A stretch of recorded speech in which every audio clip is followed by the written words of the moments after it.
Sup people, how is it going? This is Emilio Lopez back again for another session of Throwdown Draws. Just gonna continue off here from where we left off last time, probably a little earlier this month or a few weeks ago, I can't remember, but yeah, that's what we're gonna be doing now.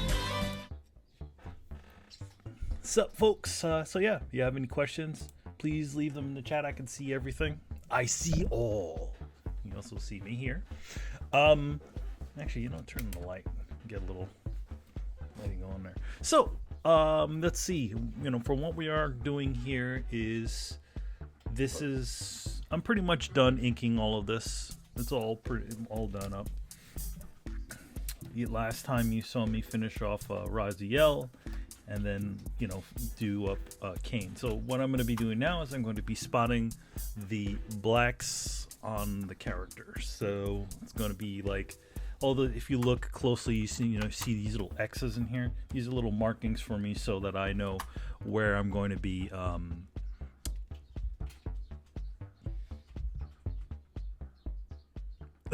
thanks. You like a little overlay here? So yeah, so what we see right here, we have his the black X's are where I'm going to be adding blacks in the like dark shadows and black on the character. If you see, there's still a few more areas that I need to do, so I'm going to continue to ink up the last bit of things, and then move on to adding in the blacks on the character. And then after that, we're going to go do some color work, which will be interesting. I think I've done color work on here before, but I haven't actually decided what kind of color style I wanted to do on this, so bear with me on that one. So now I'm just going to be trying to find my inking brush. I'm using a brush pen for this. A digital brush pen. If you notice, it leaves a nice little tapered line.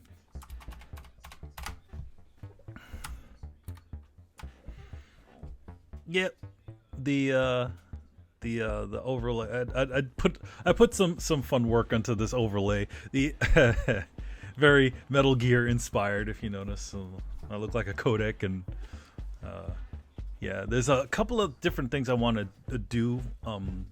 Adjust some things. Right now I'm actually just using our old Throwdown Your Questions overlay. This is the way Throwdown Your Questions used to look maybe a year or two ago. So yeah.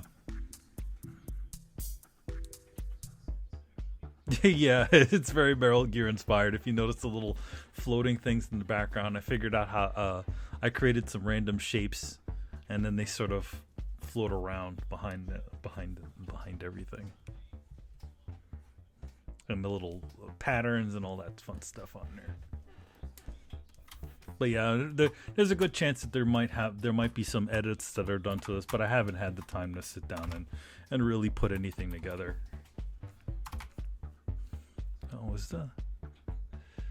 Yep. Also, let me know if the music is a little too loud or low or whatever. It's really just there to sort of have something playing in the background. So I just don't have blank background. I used to put my own music on, but that kept on giving us copyright strikes. So I had my cousin Adam essentially just go in and do some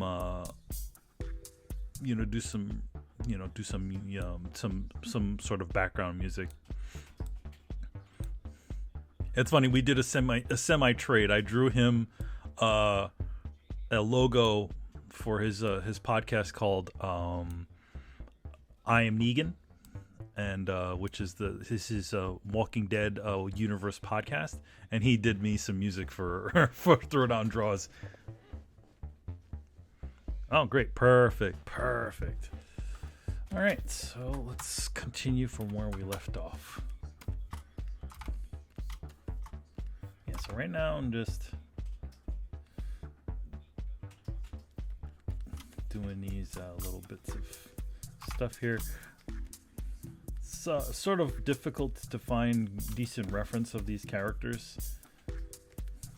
Like, I kind of don't want to use what I was using was not the game models. I was just using some of the artwork that was created for the game, which is a little more detailed than the actual stuff is. So, little details here.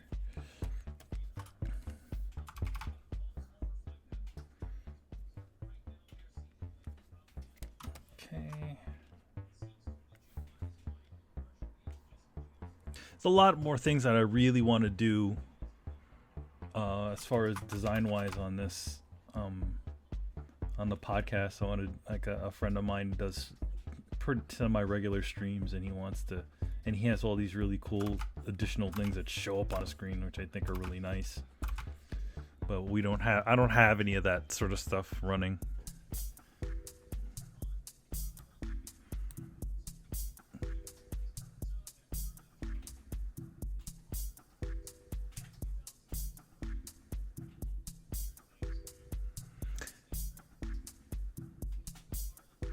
The other John C says, yeah, I use to use the UX design when it comes to overlays. I can never settle on something.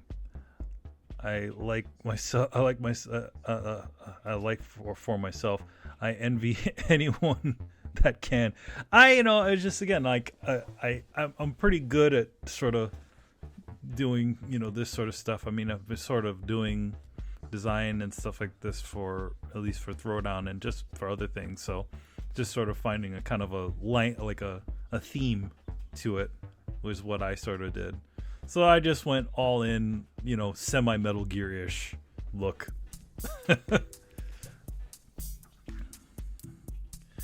I wanted to do all kinds of fun little things, like, sometimes if I don't want to be on screen, I was thinking of maybe putting like a, transmission, no video or no transmission thing, and have some static running. Or if I go out, I'll, have an alternate version of this that looks a little different. But I got to sit down and do it. This was just sort of like a, okay, what do we got? All right, we got this, with this. All right, since we're not using this on Throwdown, I'm okay. We're going to put that on there. And the only additional thing I did extra was, those little floating shapes that are kind of gliding around behind everything.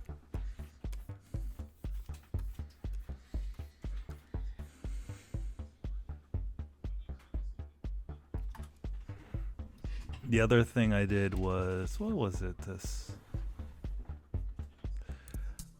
I have another one that I put together. What is it? Yeah, I have all kinds of fun little overlays. I did do. There's another one I would want to show. Is it the intro? Is the Splash 2? Is that it?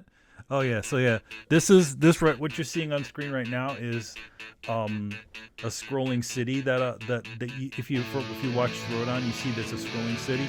This one, I think is okay. No, this is the one. This is a scroll. So on Throwdown, you see like a scrolling city in the background of stuff.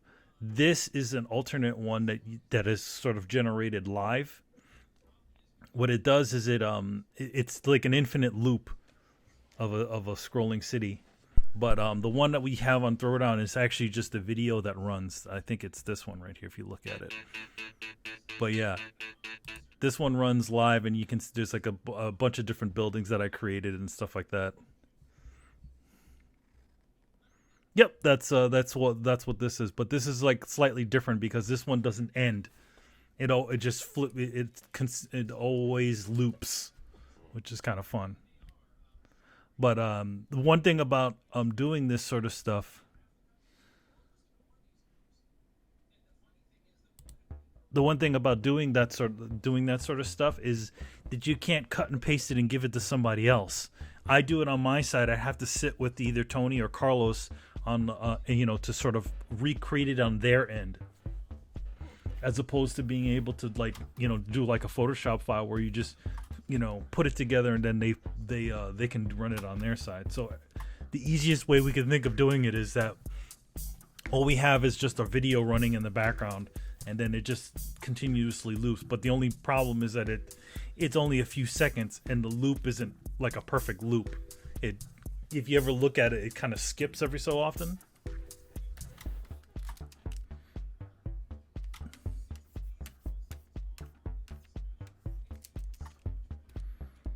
So yeah.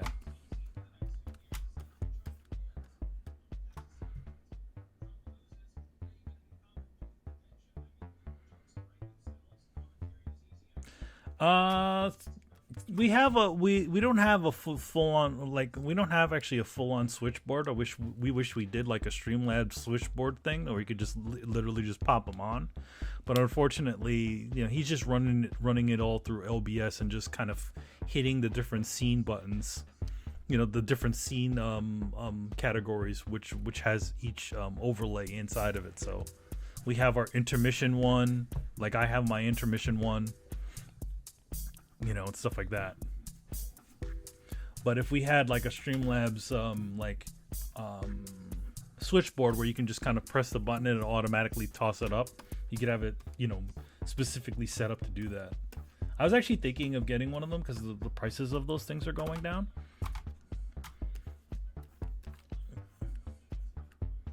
There's also a really nice one for artists, which is like it's like a little board where you don't need to constantly use, if you hear me clicking the keyboard, you don't constantly need to use the keyboard to do shortcuts. You can just have a nice little board that has the things that you need on it, as opposed to just having to constantly use a keyboard, or like it has little sliders or little tabs and things. Let's see.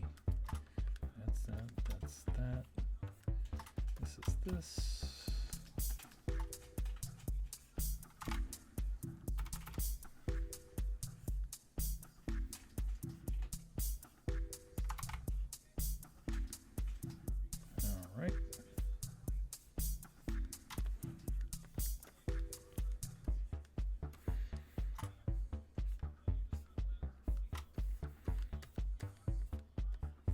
This is actually a commission for a friend of mine. He actually commissioned me last year.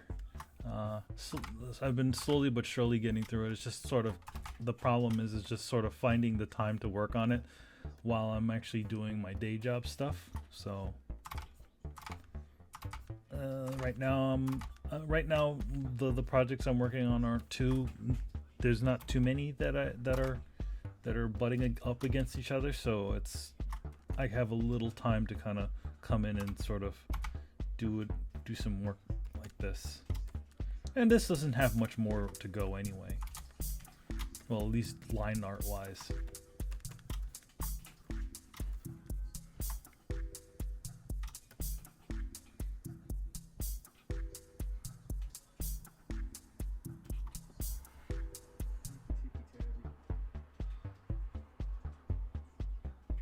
Yeah, it is actually. I do art and illustration and color work for professionally, and I don't actually have a lot of time to sit down and do full-on commissions. I've been asked before if I do them, but I don't really do them too much.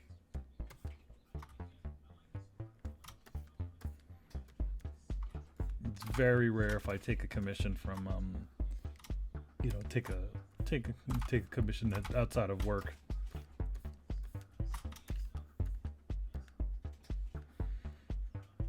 But again, it was one of those times where last year was kind of crazy, and he offered, and I was like, you know what, I will do something, and I had some time, so he's like, there's no rush on it, just get it, work on it when you can.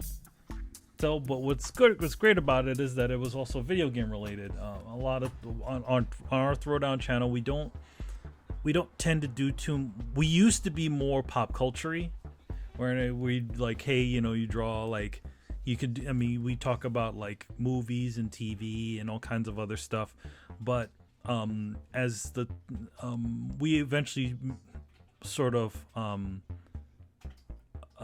concentrated a little bit more, the channels and stuff like that, to be more video game related.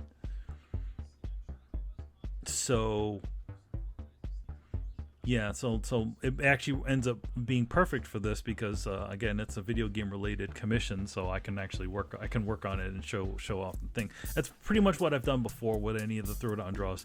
Anything I'm drawing video game related, and I feel like sort of streaming, I'll sort of put it on the channel, stream it live on the channel.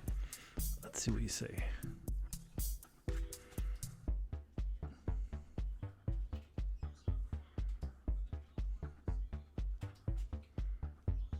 What's up, Tax 90?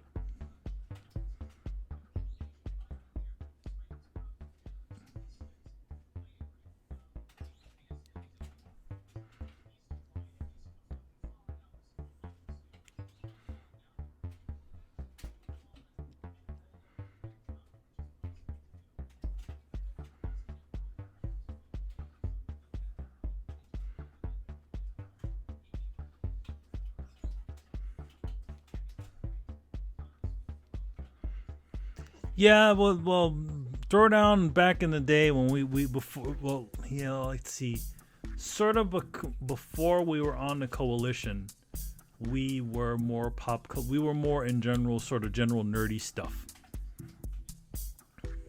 So like it was like, oh yeah, hey, we talk about some movies, we talk about some we talk about sciencey stuff. Our show used to be a lot more wider, but what happened is that eventually the show started to balloon, because of so many different things. So then, Tony, when we we pretty much relaunched on the coalition, back to episode 1. That's when we said, maybe we need to start, focusing the show on more video games, because it seems to be the thing that gets us the most interest. Because we used to do that. We used to do we had a podcast called Spoiler Alert, where we used to do talk about the spoilers for movies and video games, and that one sort of went to the wayside. I mean, we did one last year, or Tony and the guys did one last year for Final Fantasy VII. We also had an anime show called Otanime, which also is sort of... You love the spoiler cast? Oh, so you actually listened to it. Nice. Yeah, that's with the guys on the coalition. But yeah, we did a little bit of that, and it just general. We ended up sort of focusing the channel and a lot of our content to be more video game centric, rather than, sort of casting a wide net. For the coalition, they, obviously they do a lot more pop culture-y stuff.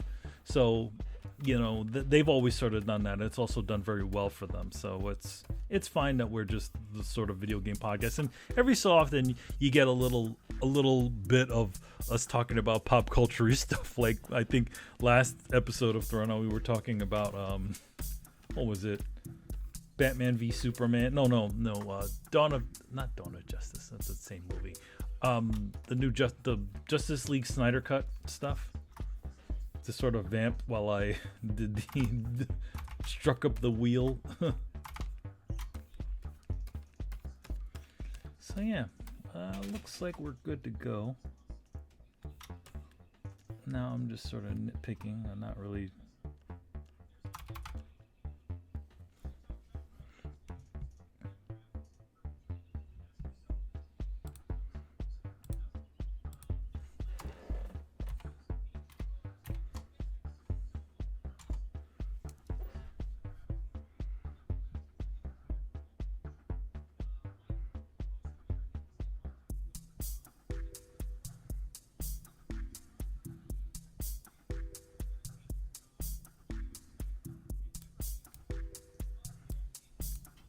As far as the Nash thing, I know what that is, and it's a bunch of garbage. NFT, because what it does is essentially so the best way I can explain it is that it pretty much makes you can claim an artwork as an original and sort of use it as a semi sort of currency. The problem with it is that anything can be claimed as an original piece of artwork, which is not good. You can make all this. You can make essentially a person can take someone's artwork from online. You can take my picture of Kain here, upscale it using some sort of upscaling technology, right? And then put it on there and sell it and get money for it. All it does is just make doing digital art even more difficult because anybody can claim anything.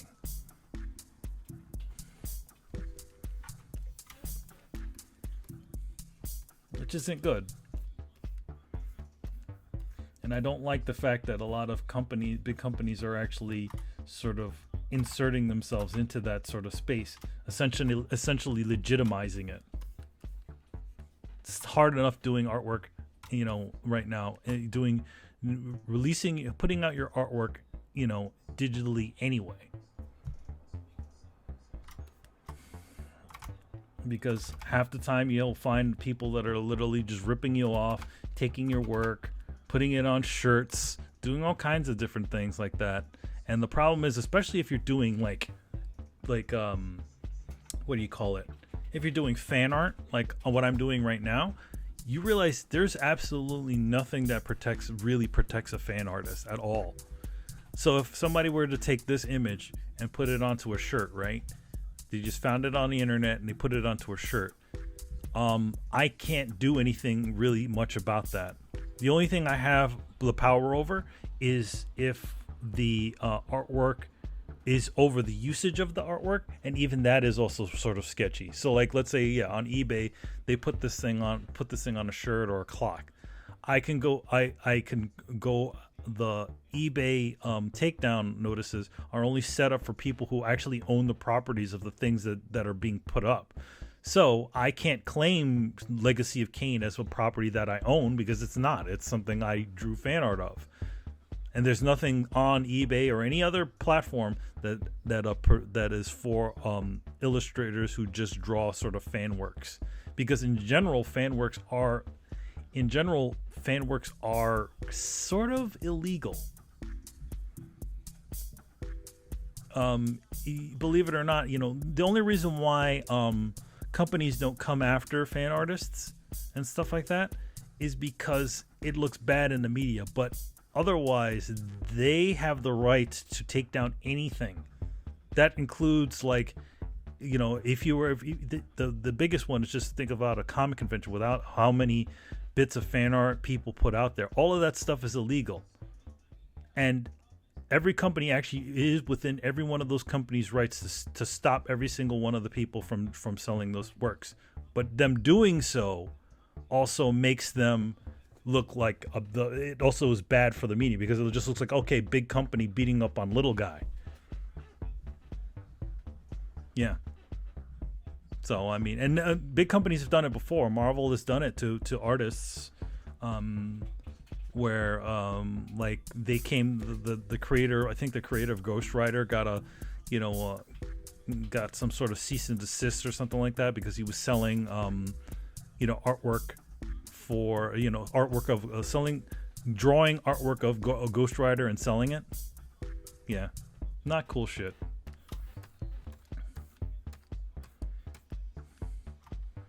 And I'm sure with Disney, and all those guys out there, they get all sensitive when it comes to this stuff. Usually, the bigger. Okay, so like, the biggest one would be like, so like, for the most part, most companies sort of look the other way when it comes to fan works and even sort of selling them. But when you start making like big bucks off of the things that the fan works that you're creating, then that becomes a problem because it starts to to weasel its way. If you're making millions of dollars on a fan piece that you have done, the company will either want to sue you because you're making money off of their property, or if it's something like if it's getting a lot more attention than a property that they're currently promoting. Like, let's say, for the sake of conversation, I did did some Metal Gear artwork, or I'm working on a Metal Gear fan game, right? Konami would not want a search for Metal Gear Solid game to have your fan game or anything like that to show up, especially if they're around the time that they're maybe launching a new title. So if you notice, even Nintendo's pretty brutal on it when it comes to stuff like that.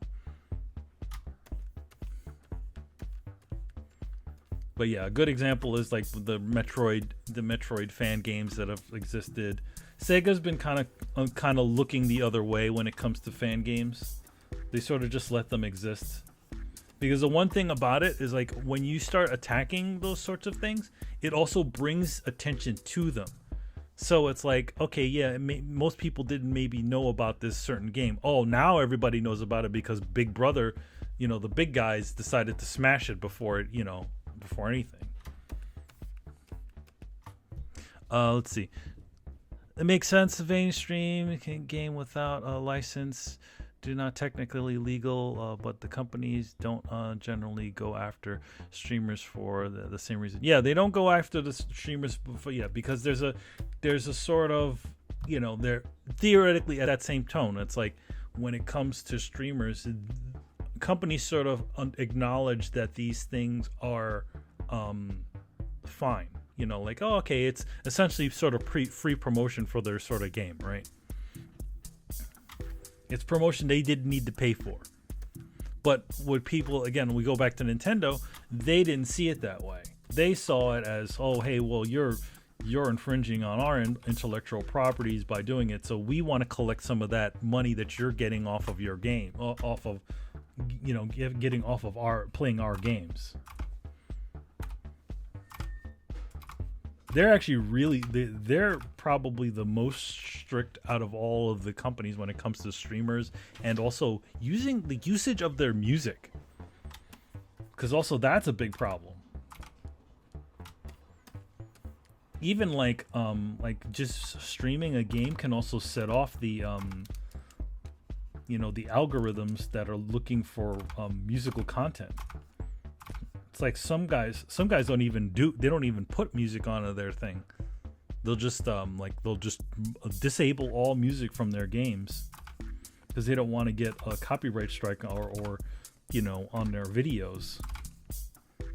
It's part of the reason why I've been using this putting this background music on here, just because I usually listen to some video game music, but some video game music I listen to is copywritten, especially stuff with vocals.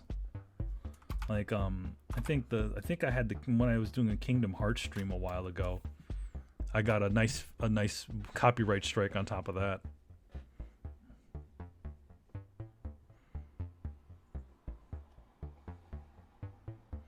I don't know about. Here's the thing. I don't know about the Monster Hunt.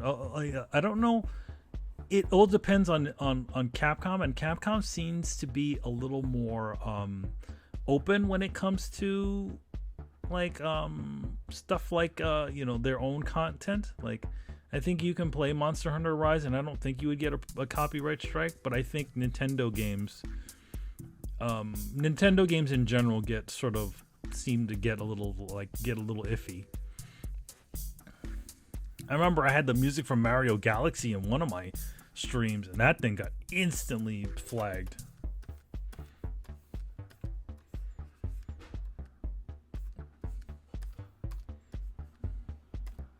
But some other things, like the whole soundtrack to Metal Gear Solid, even Star Sailor, who did the music at the end of Metal Gear Solid 3, it was like the song "Way to Fall." That one didn't get flagged, even though that's a real band and that's one of their songs.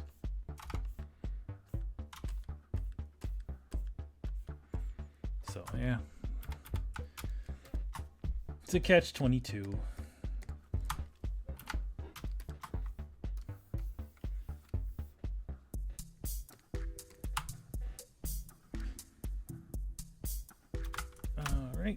So right now I just made a duplicate of the thing. I just like to keep the original work that I did before I start adding additional stuff on there.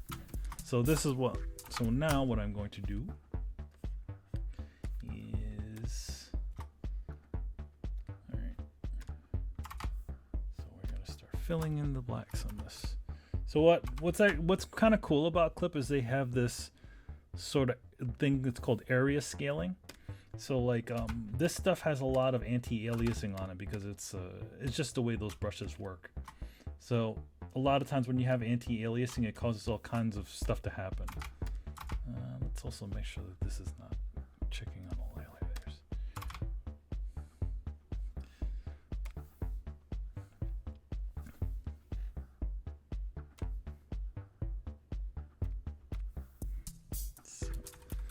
So what it does is it automatically scales to fit the area so the anti-aliasing doesn't become a problem.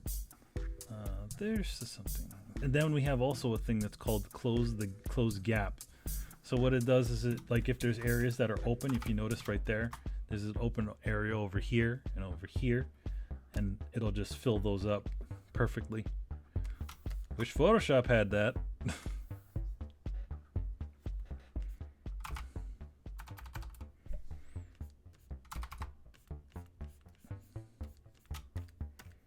So yeah, so like over here, like you'll see this right here. Oh, yeah, there you go. It'll just fill it right in, which is great. Perfect. And then I can do little additional stuff on there to kind of give it a little life. It's equivalent to like if you're inking in something and then you use like pearl white or something on top of it to kind of pull out little details and stuff. I got two folks.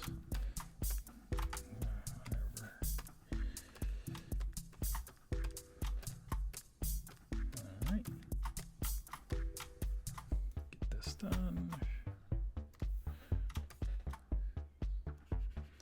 Nintendo used to have that one partners program years ago to sort of like try to make revenue off of it, but they only really presented it to streamers that actually had real, that were getting a bunch of revenue.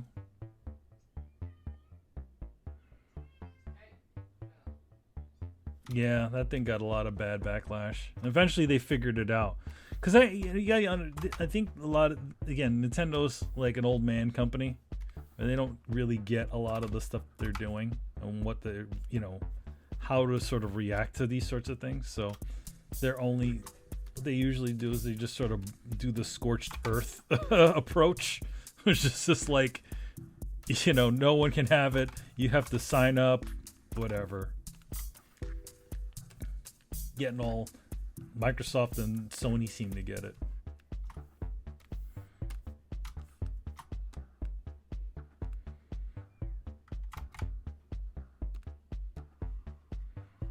I actually knew a few people that were actually for part of the partner program,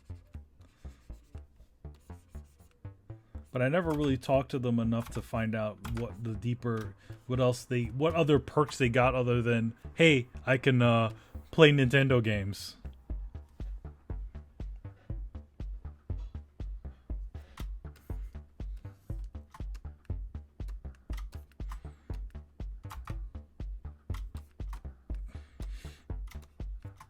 I think a lot of companies have sort of gotten with it, where they've sort of figured out the whole idea of what they could use sort of fan art and stuff like this for.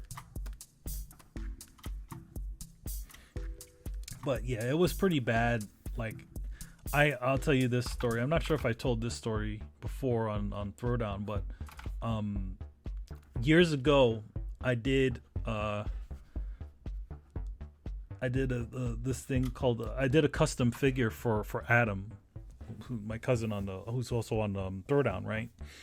And it was Gears. He's a huge Gears of War fan. If you ever, I don't think he ever showed any of this, but he's got a tattoo on his shoulder that I designed, and he's got like a bunch of Gears of War stuff. He always talks about it on the show. But back then, I didn't have a lot of money. And they had these things called monies that you could buy at a store called Kid Robot in New York. What they were was they were blank figures that you could pretty much draw your own toy figure on. You can kind of make your own cool vinyl figure. So what I did was I, painted one up, and I put up, pretty much I made it look as much as an official product that you could possibly make. I did up the box, I painted all his, accessories and stuff like that, all of that. And then I gave it to him. I also recorded the process. So after he, after Christmas, I posted up the process of me doing it together. And then what happened was, it got the attention of Epic and Xbox, and then eventually at some point, because I put up a little site showing my process, and then eventually I got a cease and desist from Epic Games. They said, citing me for copyright infringement and illegal manufacturing of toys, all kinds of horrible stuff. So their lawyers are just off their, they're insane, because they're just like, hey, we're gonna start. Literally what they started doing is they started attacking a bunch of people that were making their own Gears of War things. So like they were making some guy made the gun lance. He got a cease and desist. A kid who was painting, a guy was painting a Gears of War mural on his ceiling, he got a cease and desist. And they all came to me because of what happened was, after I got the cease and desist letter, right? First it was featured on Kotaku and all that other stuff. And then when I got a cease and desist letter, I just said, you know what? I don't know how to fight this. The best way I can do this is just like, hey, Kotaku, other gaming websites, this is what I got for doing that thing that you just saw not long ago. Nowhere did I say that I was going to be manufacturing these things. Nowhere did I say I was going to do any other things. But yeah. But eventually, it got a lot of people pretty pissed off, because again, big guy coming after the little guy. I got an apology from the vice president of I got an official apology from the president of Epic Games at the time. And then I got a personal apology via email from the vice president, also talking to me a little bit about it. He's like, yeah, we sort of, our guys sort of took this over, and we're sort of creating policies for fan artists and stuff like that, because this stuff shouldn't happen, yada, yada, yada. So yeah. So yeah, it has a lot of, it had a lot of stuff, but it took all of that for them to finally start thinking about fan artists, and instead of throwing the brick at their work because they're doing it. Granted, again, they do have it within their right to do that, but they shouldn't be telling a person to not to sending a person for a cease and desist letter for painting something in their house or making a one-off toy.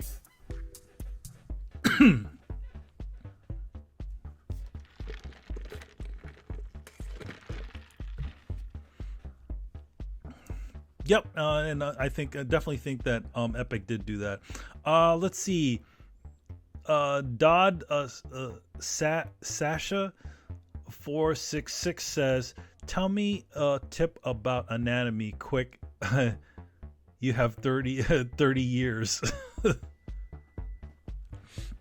A tip about anatomy. I mean, the best thing I would say about anatomy is, take sort of figure classes, right? Or if you can, because most schools actually still sort of do figure drawing. Like if you're in New York, it's really easy to take a figure drawing course. If the Society of Illustrators, well, probably now they're not doing figure drawing classes because nobody's going anywhere, right? But if you are in New York, what you can do is you can go to something called the Society of Illustrators, and they have a lot of really great free classes of figure drawing. Another thing I would say is also there's a few anatomy books that are pretty good. Sometimes sit for artists that have a good sense for anatomy. I would say a book called Constructive Anatomy But constructive anatomy is not a real anatomy book. It's more of a reference. Like, so if you already sort of know the muscles and stuff like that, it's actually a really good reference for it. But not for people that are trying to learn them. Also, the one thing when you're learning anatomy, you're sort of creating a sort of quick reference within your head.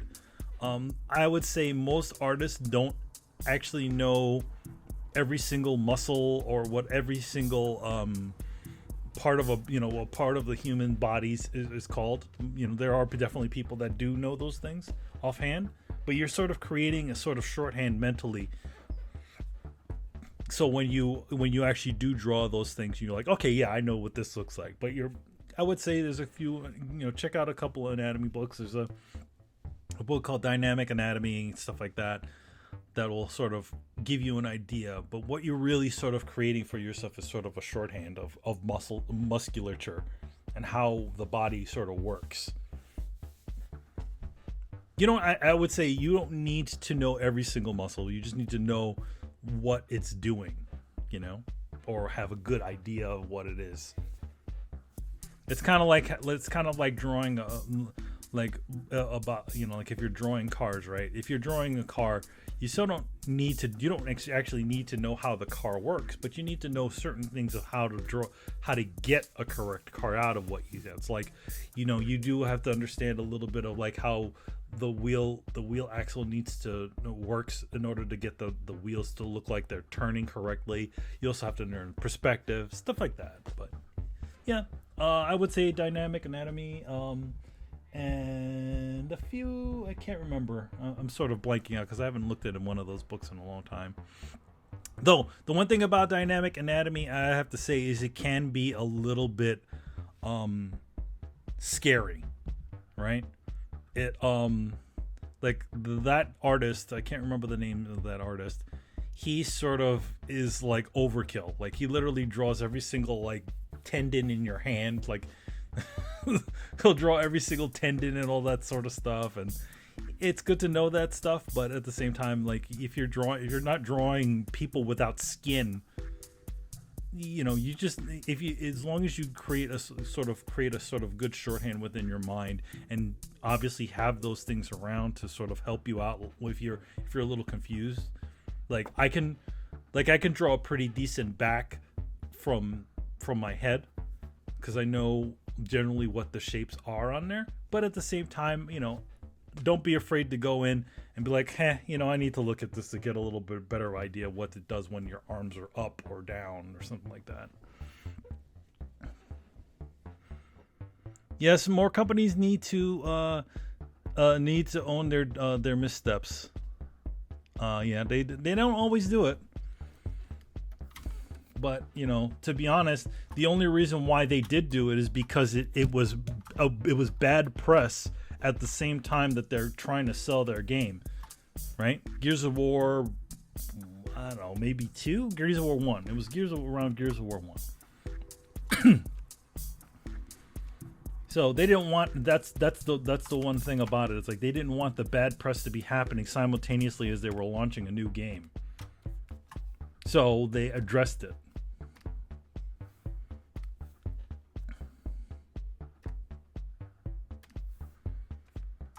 And now, the Gears of War fan base is all, safe and everything. Everybody's making their little, what do they call those things? Their chainsaw lances, and they're not getting cease and desist letters from fucking Epic Games.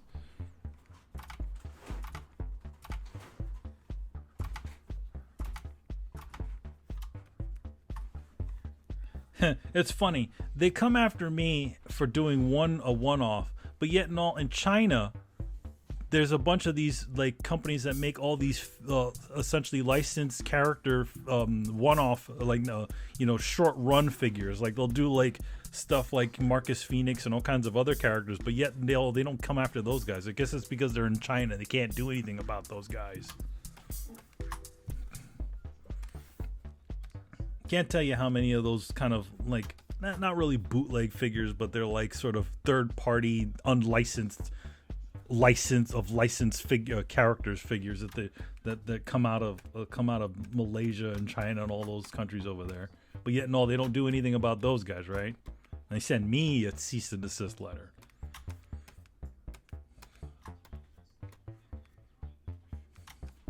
Because I'm easy to find, right? Because I went through the trouble actually putting my email on there. Either that or they found my email through because I had a link to my DeviantArt, which had my email address.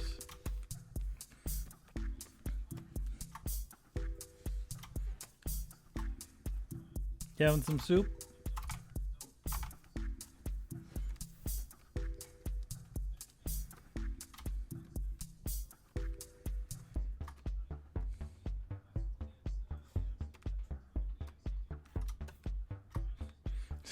One of the things that the vice president of Epic Games said was like, "Oh yeah, can you remove the cease and desist letter that you received from your website and stuff like that, because he's getting harassed." He's getting harassed pretty badly about it. I'm like, well, yeah, that's part of the reason why I left all of his information on there, because they needed to something really needed to happen, because they weren't being cool about it.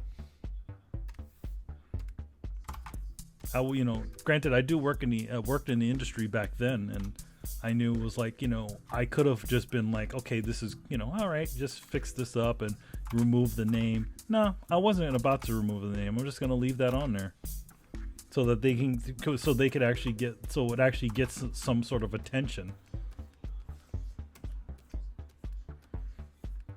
But to be honest, the letter is still out there floating. Once things hit the internet, they stay there as long as the sites stay. So there's a couple of sites that still have the original cease and desist letter with the lawyer's name and number on it.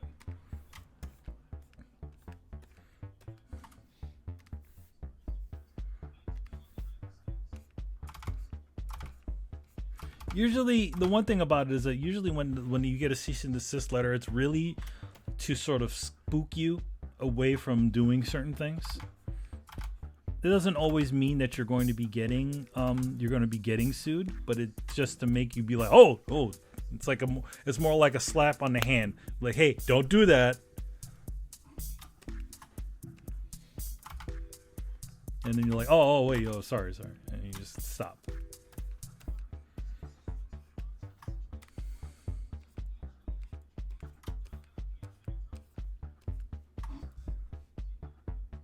Yep, the internet never forgets.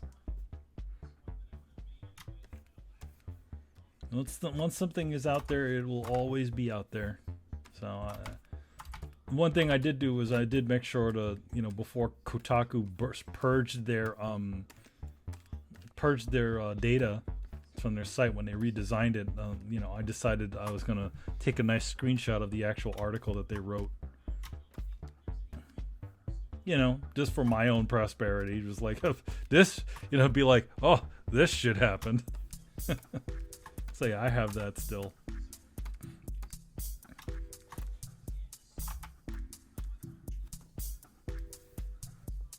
But yeah, and the sad thing is like, it's what sucked about it is, again, it all just started from me just wanting to do something nice for my cousin, right? I didn't have a lot of money at the time that I had just started a really good job somewhere, and it was like the first year, so I wasn't getting good money. I was getting really good money, but I was paying off so much debt. I didn't even have enough money to pay for Christmas presents. So for them to sort of like literally just come after this poor ass guy who's just trying to do something nice for his cousin, that's really fucked up. But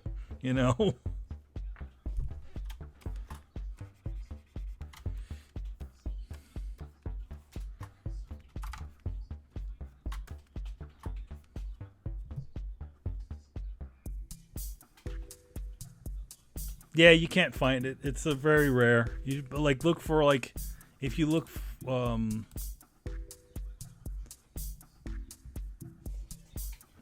you can actually look. You can go if you look for Gears of War money in Google.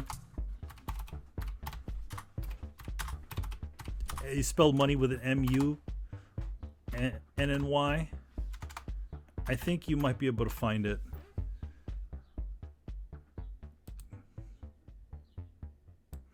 Yeah, the first one I see is there's an here's one for you.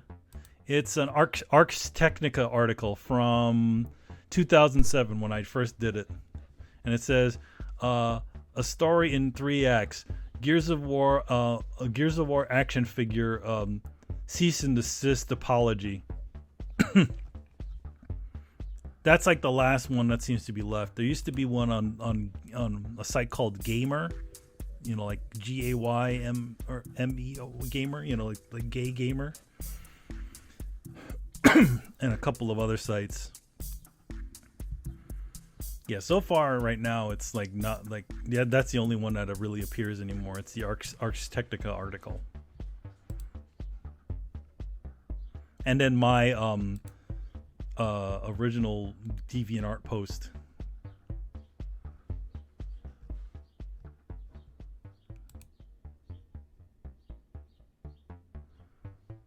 I wonder what else shows up here. Yeah, it's my DeviantArt stuff.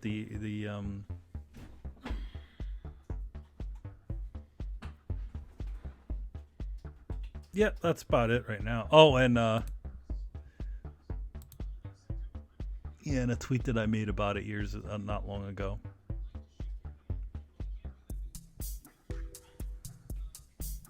So yeah, it's out there.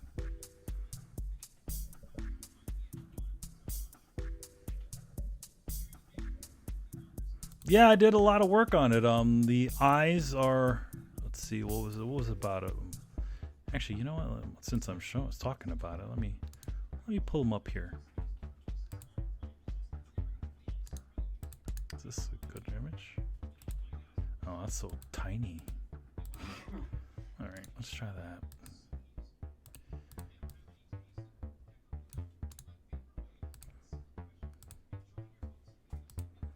So yeah, that's what it looks like for those of you who haven't found it on the website. So yeah, he's all done up. He's the idea was that I had when I made it was that he because Marcus Phoenix mostly wears a black uniform. I figured out what things that I wanted to be additional stuff to put on him. So the armor and all that stuff is all additional stuff, and then everything else is just painting. The eyes are like decals that I created because I didn't trust myself to be able to do it all by hand. So yeah, the eyes are sort of stuck on decals that I created and then painted around them. Adam still has them in the box at his home, and so it's pretty cool.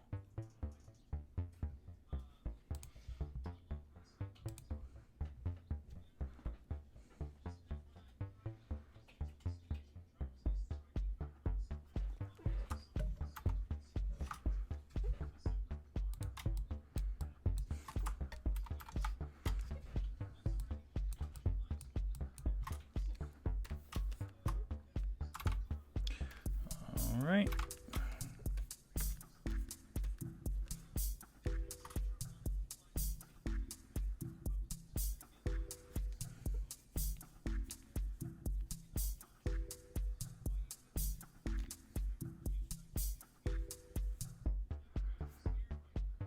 Yeah, DeviantArt's still kicking. A while ago, I was actually contacted by some of the people who actually ran DeviantArt to sort of help them, assist them in sort of kind of making the site a little, you know, essentially bringing more traffic to the site as far as artists go. I want to say it was 2000. What was it? I can't remember. I know I was contacted by them, and we met up in New York City, and we just talked about, hey, you know, different things that we could the site could do to sort of improve things for artists.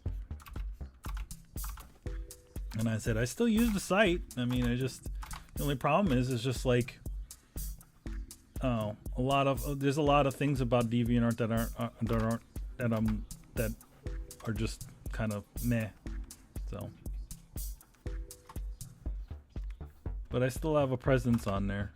I upload there every so on. Just the one thing about it is just keeping up with uploading things.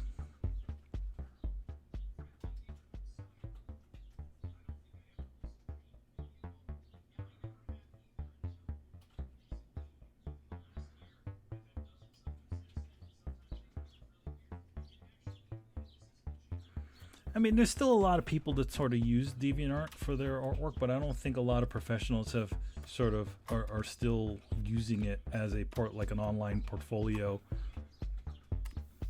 anymore. Especially with places like what do you call that place? ArtStation, which they're a lot better. They're more industry based. And a lot of different companies sort of, go through that site. So, yeah.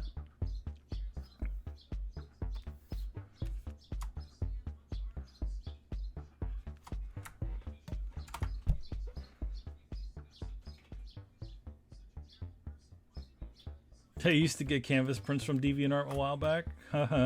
It's funny because I never used their printing services on there. I kind of didn't like some of the policies that they had on it.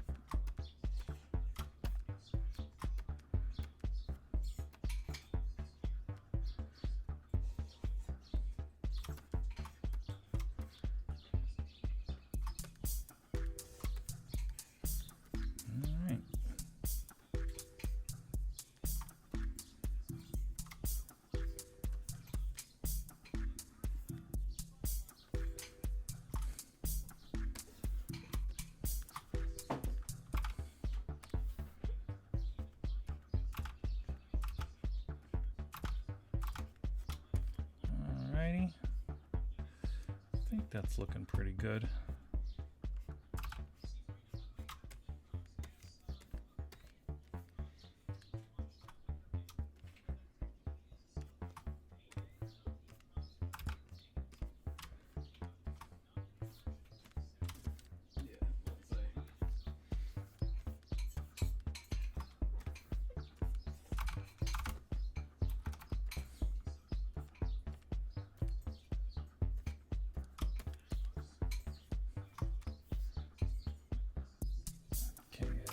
These. I think that's good for now for this. I think, well, we're going to start some color work.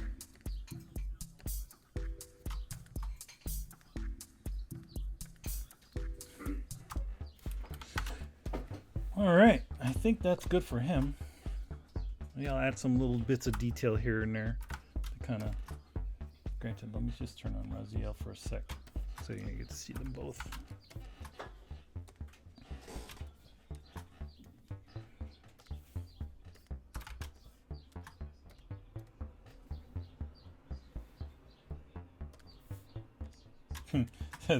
That's funny. I drew so much of them, drew so much through them. They can almost be their own pieces, but no, they're really supposed to sit over each other like this.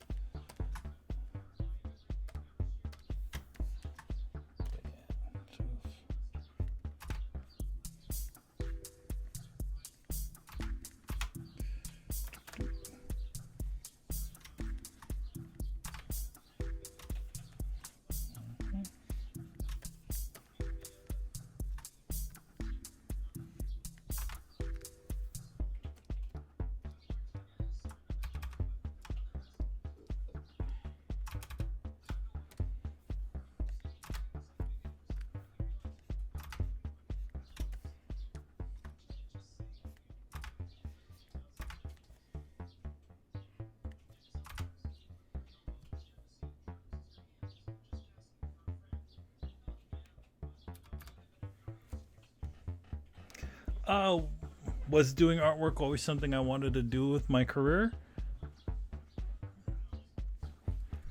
Yeah, I mean, I pretty much have always wanted to do artwork.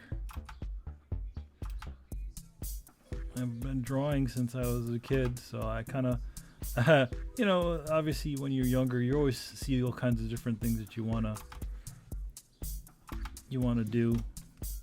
But I kind of settled on artwork. I realized I'm not smart enough or athlete, smart enough to be a doctor or or a lawyer or anything like that. So I was like, I think I'm going to be sticking with this art thing. My first sort of experiences, not really experiences, but just realizing, like, when you're a kid, the thing about this is that you don't know who makes a lot of the stuff that you see out there, right? A lot of the stuff that you see doesn't have an artist's name on it. It's just almost like art that just exists to exist, right? If you look at any of the licensing art you see out there, there's no signatures. It doesn't say who did those things. So I remember thinking to myself, wait a minute, and this is like me, like 5-year-old me or 4-year-old me thinking like, oh, wait a minute.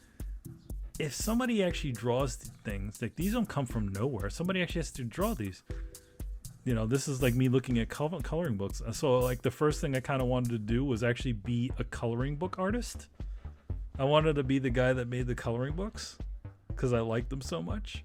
But then later on, I was like, I got exposed to different things. But yeah, that was the big revelation as a child. Like, wait a minute, somebody creates this. These things don't come from nowhere. Somebody has to sit down and draw them. I want to be a coloring book artist.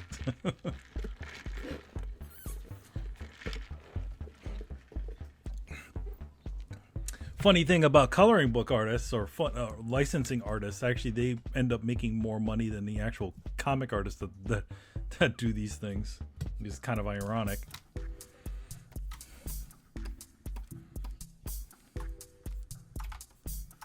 You get more money from drawing Dora. You'll get more money drawing Dora the Explorer from two angles than actually drawing a legitimate comic book, because you know what? Dora the Explorer makes money.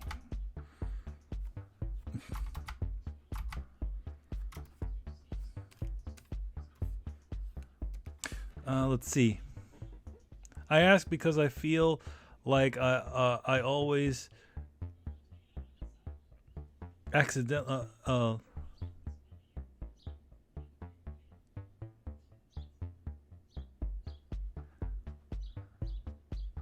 you accidentally fell into what you do. I never planned to be in IT, managing, or do photography. You know what it is? That's the thing. At least my general path eventually became, I wanted to work in art in whatever way that I could, which allowed me to sort of not overlook the opportunities that were waiting in front of me. I'm not like, here's the thing, like young me would have loved to be drawing comic books. I don't draw too many comic books. I do tend to do a lot more illustration work or color work than comics. But yeah, I sort of semi fell into it. Like I sort of fell into animation and stuff like that. But it all seemed to, the one thing about all of it is all seemed like it all fit together. It was all something in artwork that was art related. And that's sort of my general sort of path. I mean, granted, there's a lot more things that I want to actually do. But yeah, it is what I want to do, but it's not fully exactly what I want to do. But I think a lot of times you have to sort of be open to those sorts of things that happen, because you never know. You like, I think I posted a little thing about something like this, where it's like, you have, like, especially when you're young, you sort of stand on the ledge or the cliff overlooking a valley of possibilities.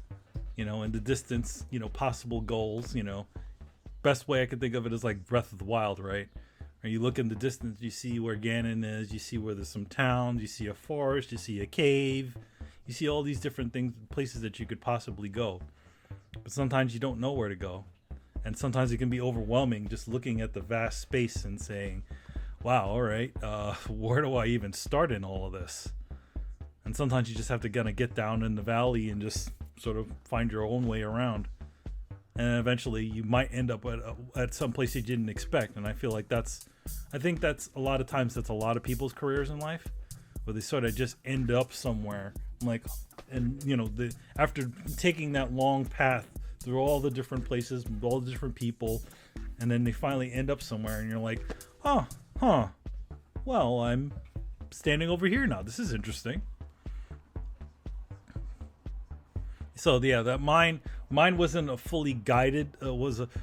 I had a direction, but I didn't have and I still don't. I don't have a set path of how I'm going to get there. Right? Again, like I went out with the idea that I wanted to do art for a living. So what does that mean? Like it's a general sort of idea. How am I going to get there? I guess I have to find my own path to sort of get there, and that's a lot of my career, sort of weaving and walking and getting lost and all kinds of those different things until I finally ended up somewhere.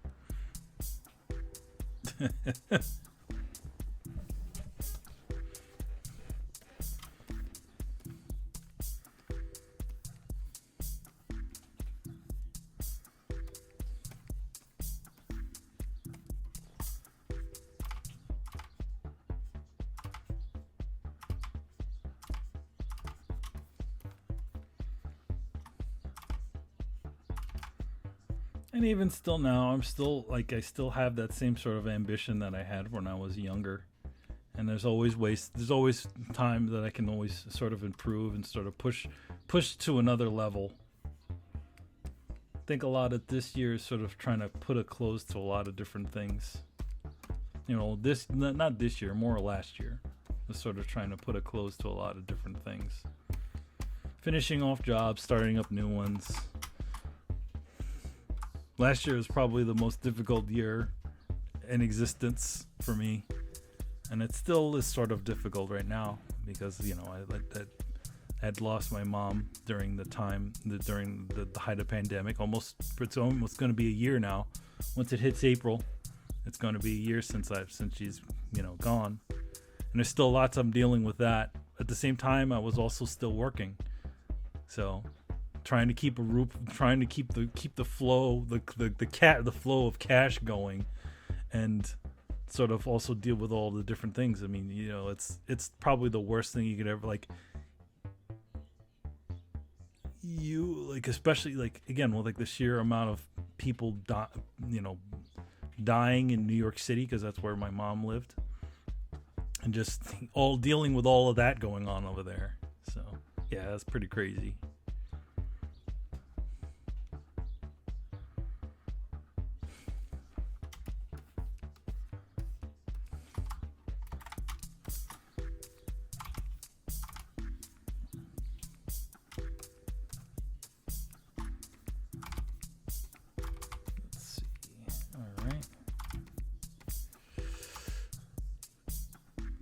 Yeah, thanks, man. What's that line? That's not supposed to be there.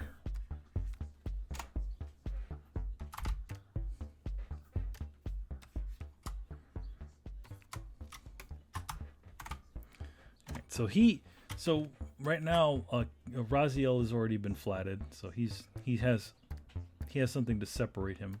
Now what I'm going to do is I'm going to do up Kain.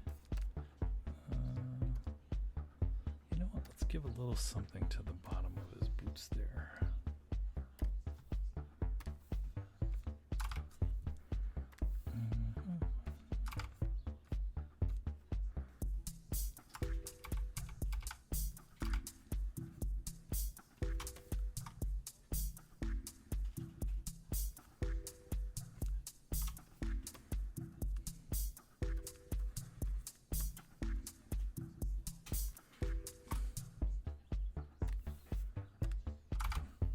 Alrighty.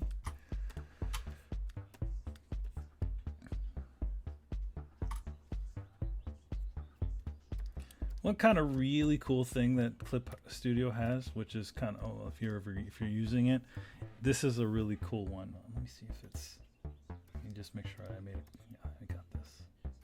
Perfect. Okay, so this is a kind of a fun thing. So Clip Studio has like a really cool like feature which allows you to sort of thicken line art. So like let's say you drew something and you want to like add a thicker line to it or even out the line art. It actually has the ability to sort of thicken the line art without it causing any sort of issues, which is kind of cool. So that's actually what I'm going to be doing now. I'm just going to take this through, sort of thicken the artwork, just the line art, just so slightly on the outsides. Maybe a little less than that. Oh, keep making it bigger. That's not what you do. So yeah, I'm going to do it like maybe an additional 6 pixels or so to sort of give it a little more heft.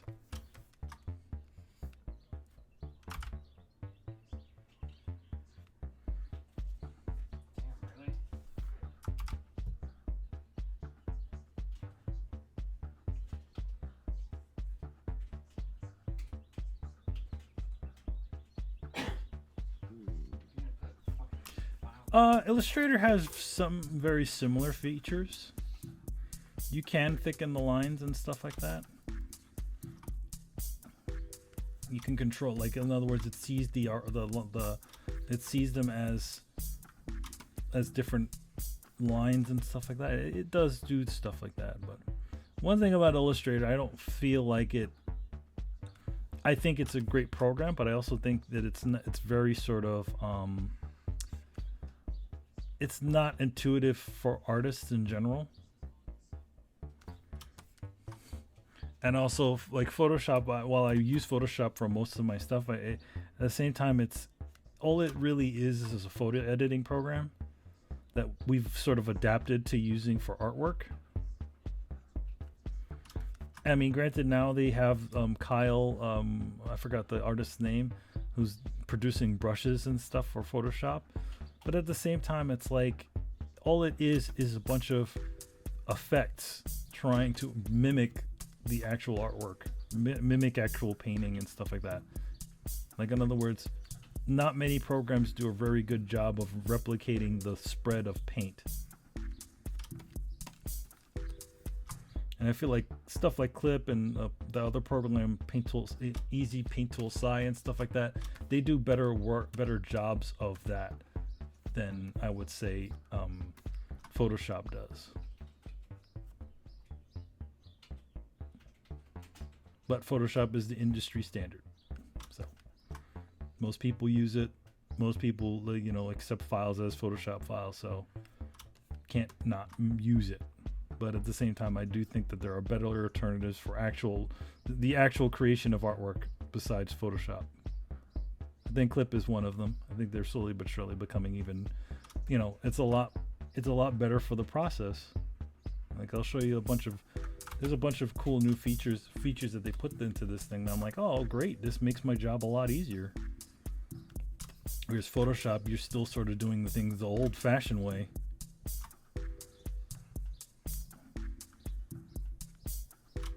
So right now I'm just adding a little bit, thickening the lines on the outside of this to sort of give it a little more heft.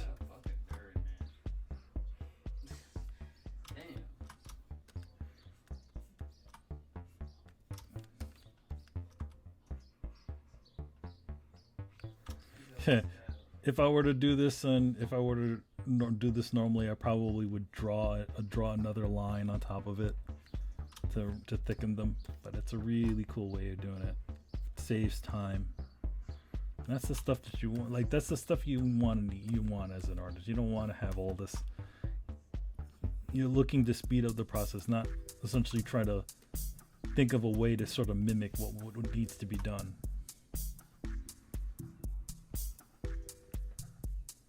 Photoshop, if I were drawing this in Photoshop, I wouldn't be able to do this.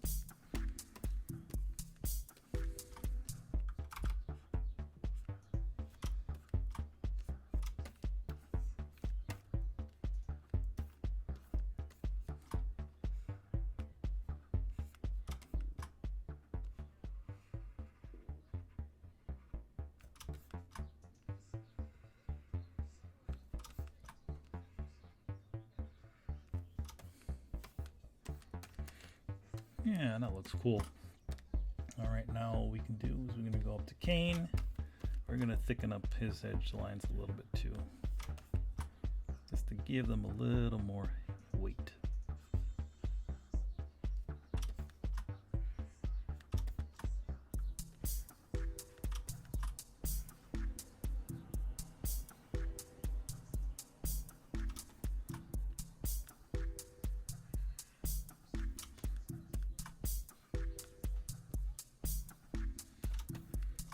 Right.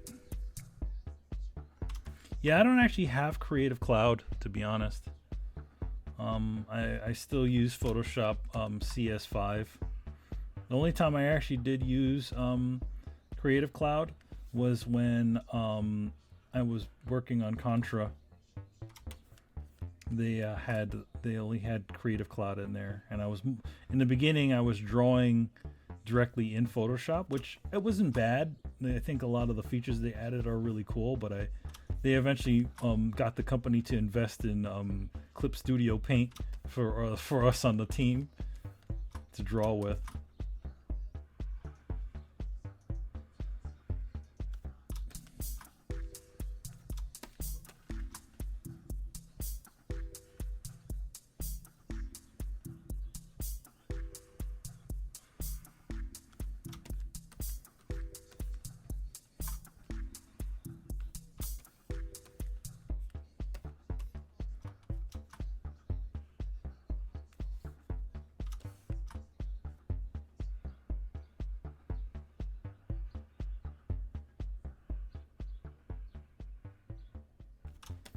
Yeah, that's perfect.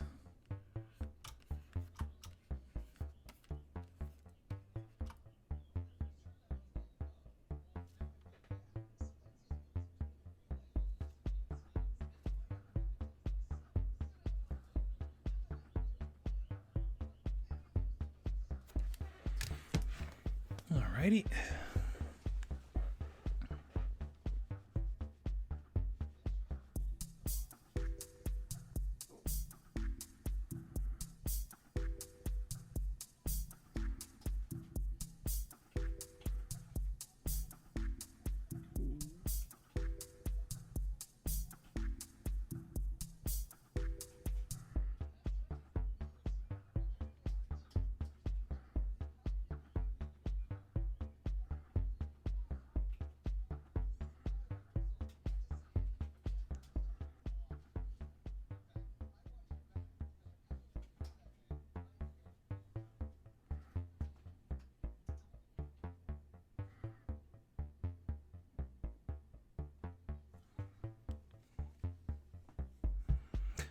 Fortunately, my company pays the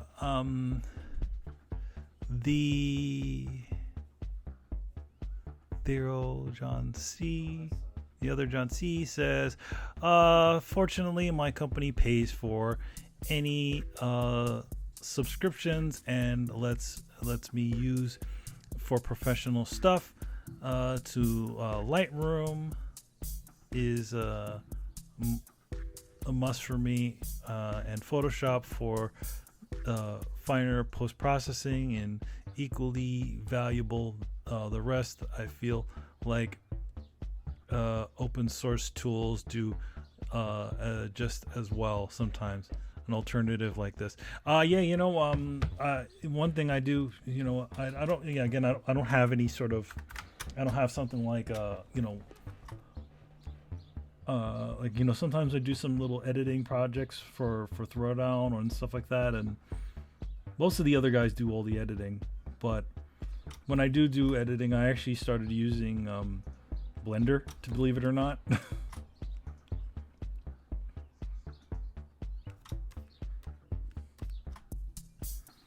Blender actually has a really good editing suite inside of it. It's very similar to a bunch of other. Yeah, Blender's pretty awesome.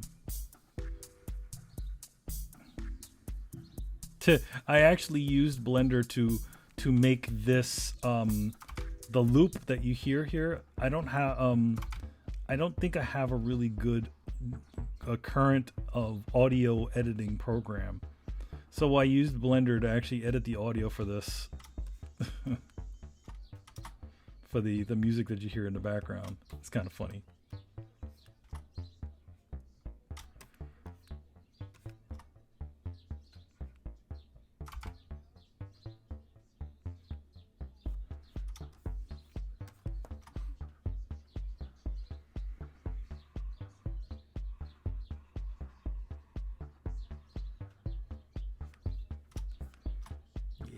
That's cool.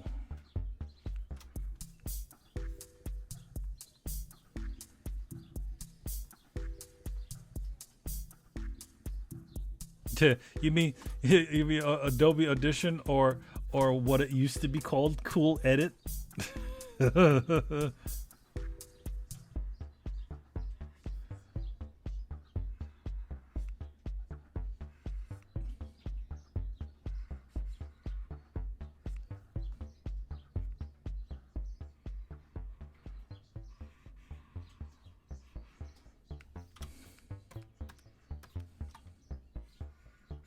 Alrighty.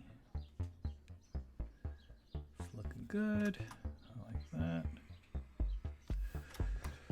Yeah, gave the line art just a little bit more weight so that it's not.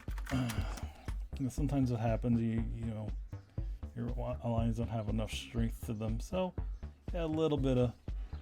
What I would usually do is I just add a little more, like I just draw over a section and add some more to it. But this makes things lots easier. I don't even need to redraw my own lines. Good stuff.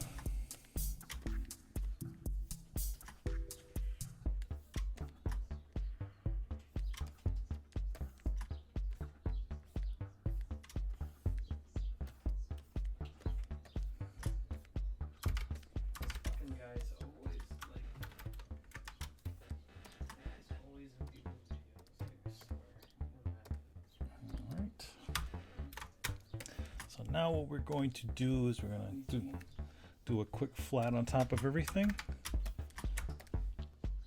Okay, let's make sure. Just scale the area.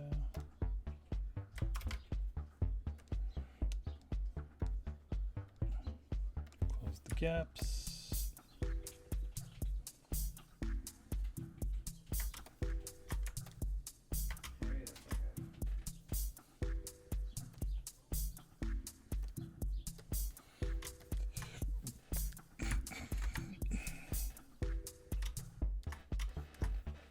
So now he's been flatted, looking cool.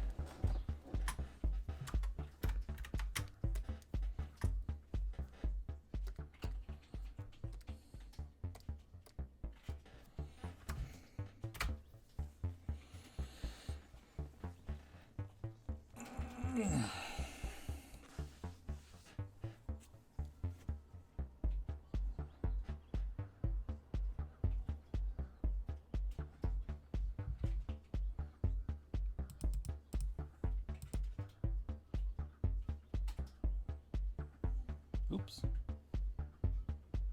Let it do what it needs to do. Clip Studio, if you notice, every so often likes to do like a file save. It does auto saves, which is really great. Photoshop, I know the Creative Suite actually did add that, which is great.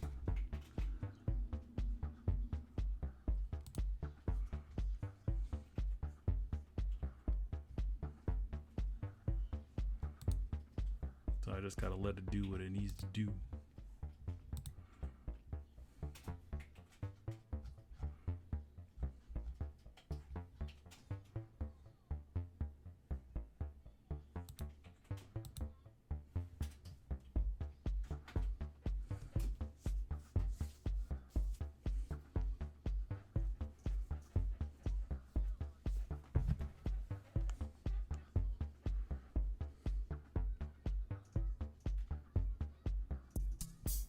Oh, did it finish? All right, it did. All right, we're gonna start coloring Raziel. So let's see, what does he look like?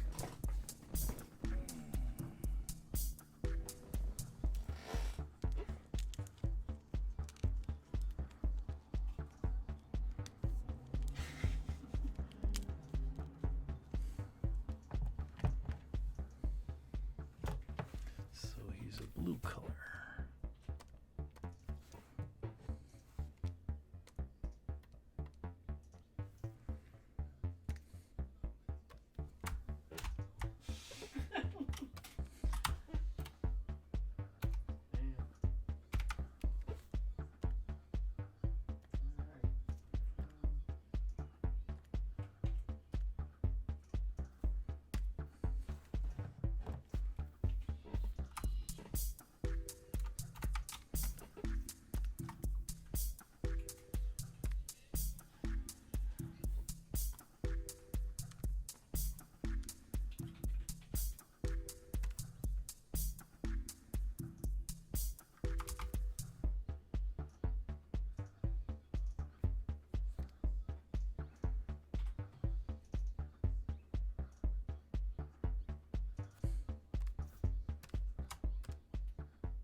Okay, this is a brown.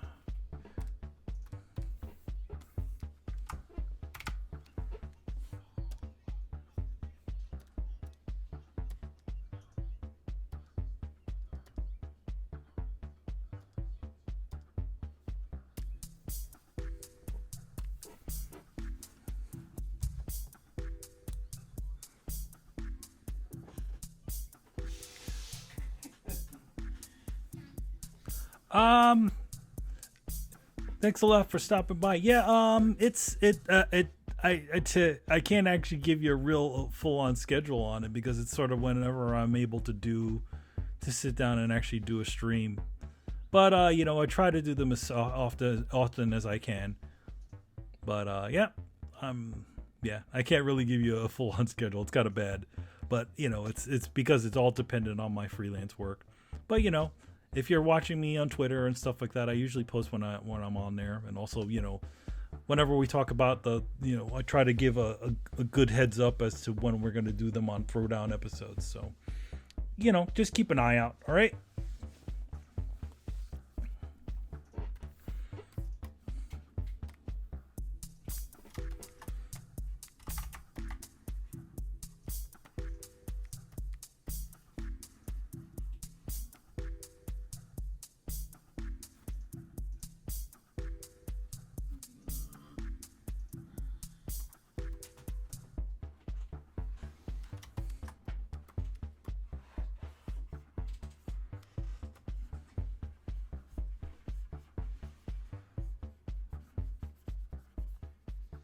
Hey, you.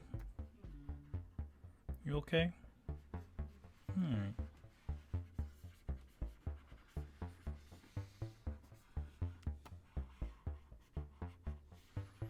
So had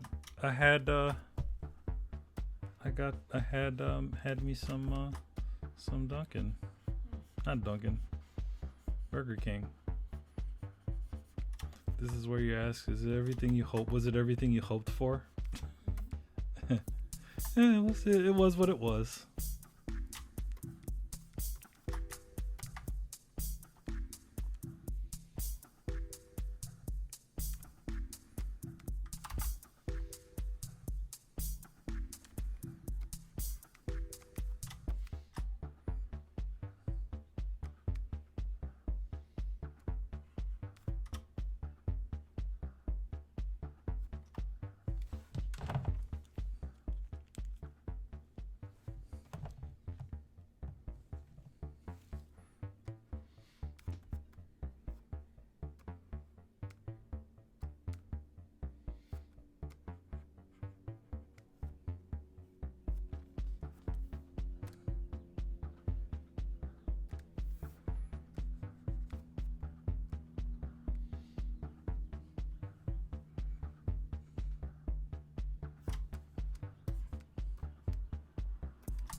Were you watching that guy with the box that explodes with glitter? Yeah.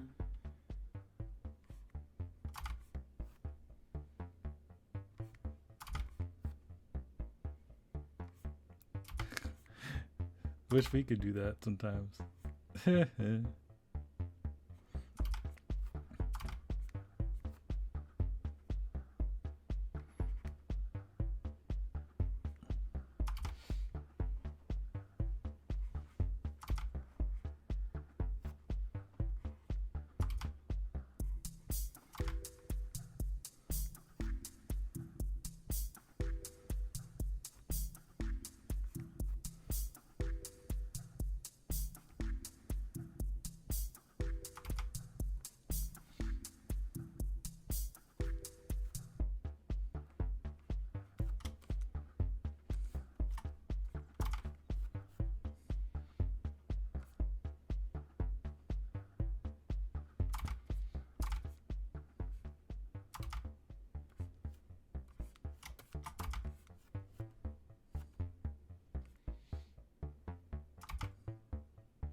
Alrighty.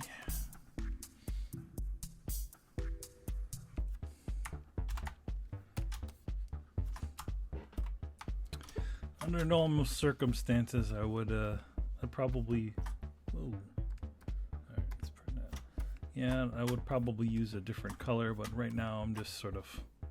I'm probably going to do some adjustments later after after he's all pretty much done and flatted.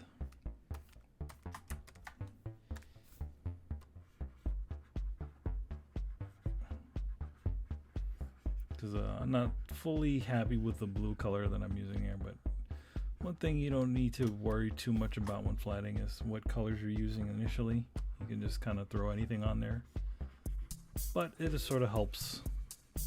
Personally, sometimes I like to do all of my thinking in the flatting stage, but sometimes it just doesn't happen. So you're really just looking into filling in the space and then coming in later and changing it out, doing any color adjustments that you need to do.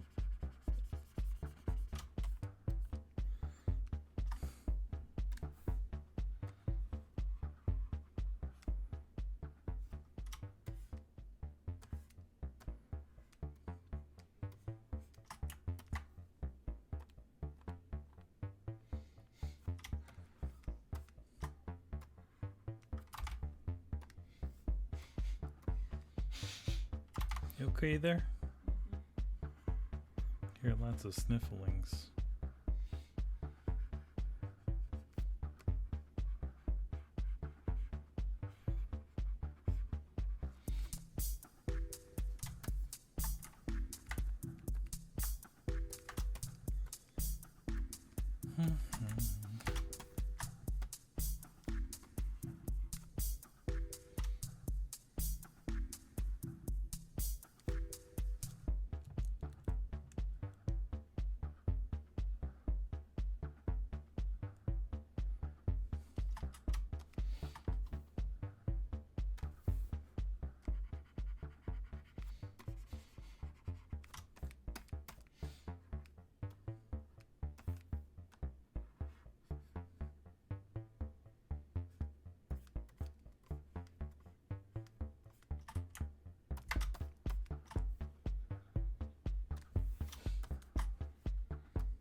go.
Sup people, how's it going?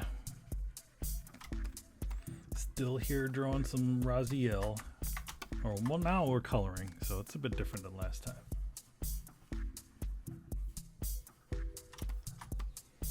Right now, just sort of just flatting them.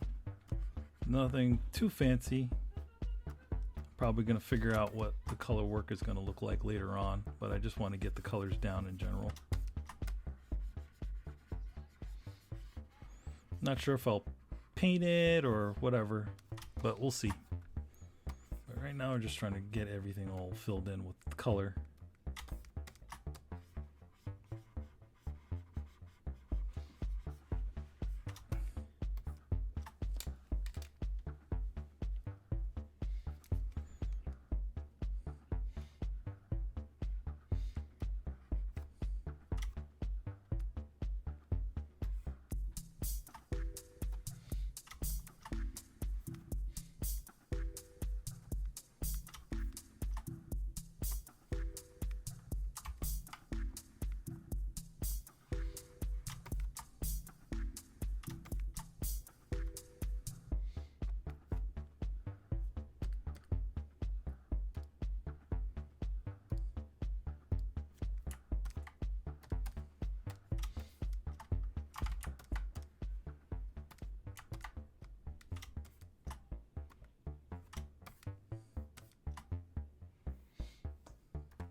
I just forgot something here, so I'm just gonna do some additional work on that.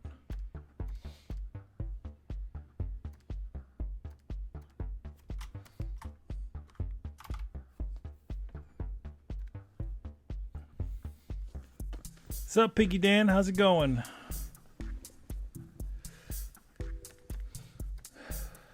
right. Oh, it's got to save.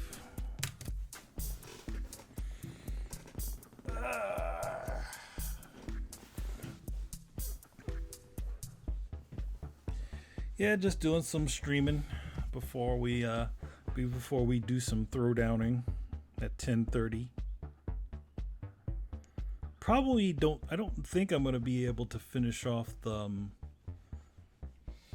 We'll see before the show, but I want to at least be able to have everything all colored, mostly colored, before we actually start the show. Start the show.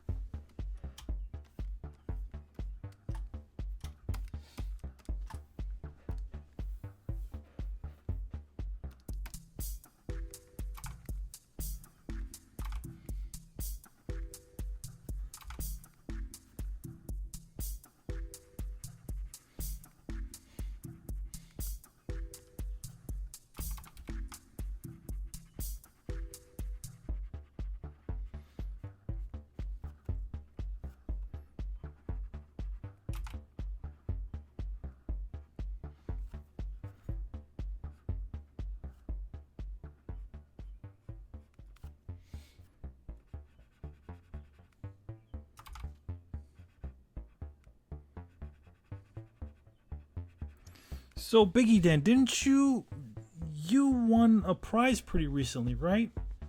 Was it the It was the Chun-Li, right?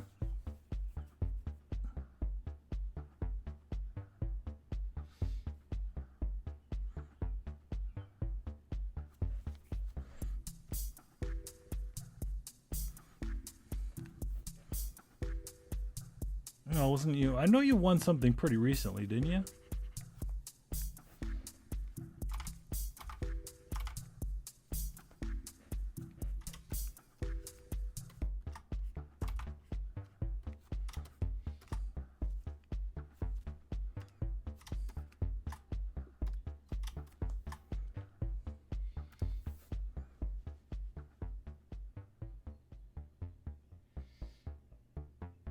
Ah, yes, you did. That was it.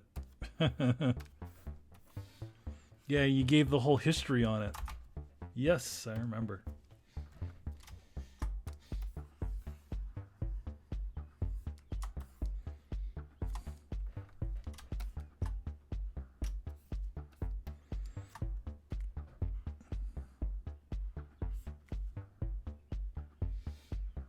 Yes, it was the Street Fighter 2 the movie soundtrack was very good soundtrack. It was horrible that that manga video decided that they wanted to put what was it came FDM all over everything.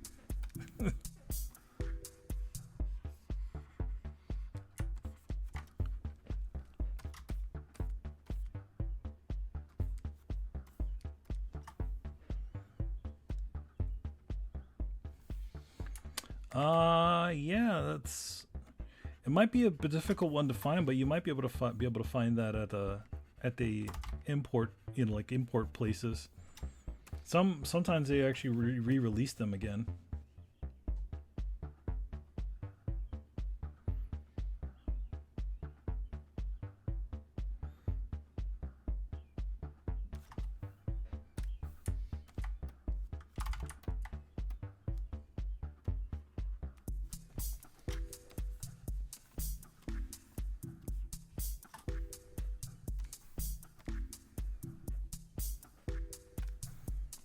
I think they might have released the album version of it at some point, like not an album, an LP version of it.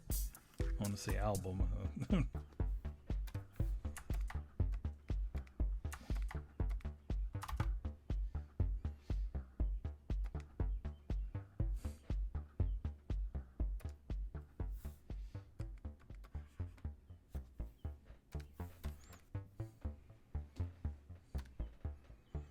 The only thing that I found silly about that movie, and this is just because it's obviously it's a Japanese movie and they're gonna put Japanese music in it.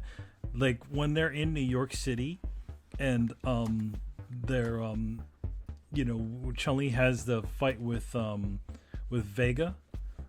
I always felt that was the song is good, but at the same time, there are absolutely no full Japanese radio stations in the United States, but yet in all, Chun-Li had this Japanese station on playing this one, singer, as well as what was it, Guile. That was my only thing about the film. Again, I think the song's a good song, but at the same time, it's just like, what Japanese station are they listening to?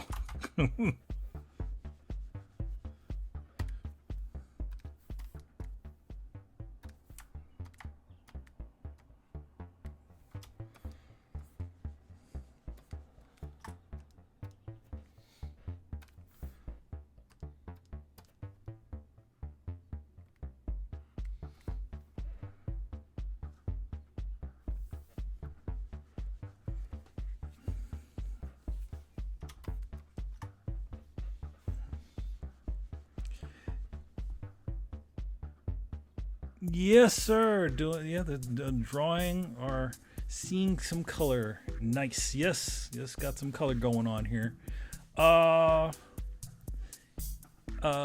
Pig Dan says I would love to import the Sonic the Hedgehog game soundtrack CDs from Japan.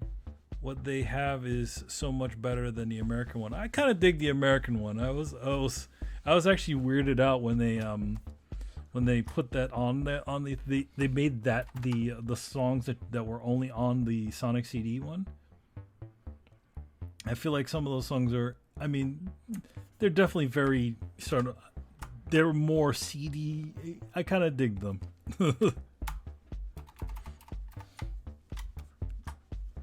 Especially with the vocals. It was kind of impressive that they actually had vocals inside of them.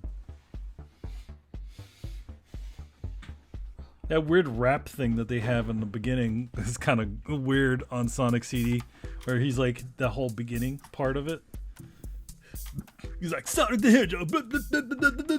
I'm like, whoa, what is this garbage? I don't know. I didn't think that was very good.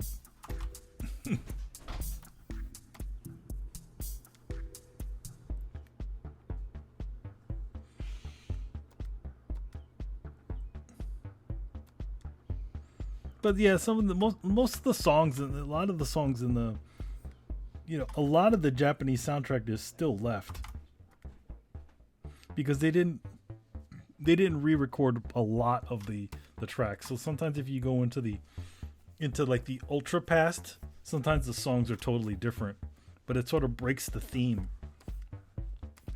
That's some of the themes of the other ones. So like they recorded like a bad future and they recorded a main future. But then, the certain parts of it they didn't record. Gotta love that Red Book audio, yo.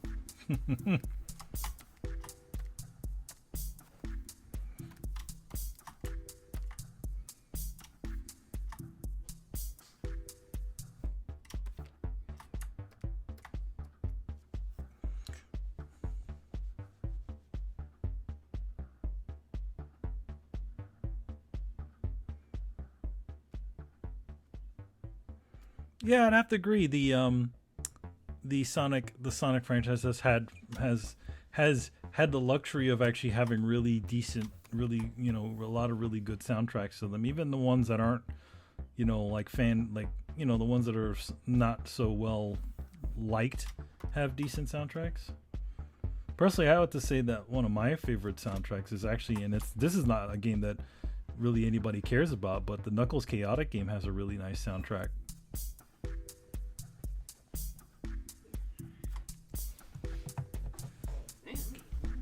Let's see. Maybe we can get away with the Knuckles Chaotix theme music on here. Let's put that on here. Can I get you to get me Aaron?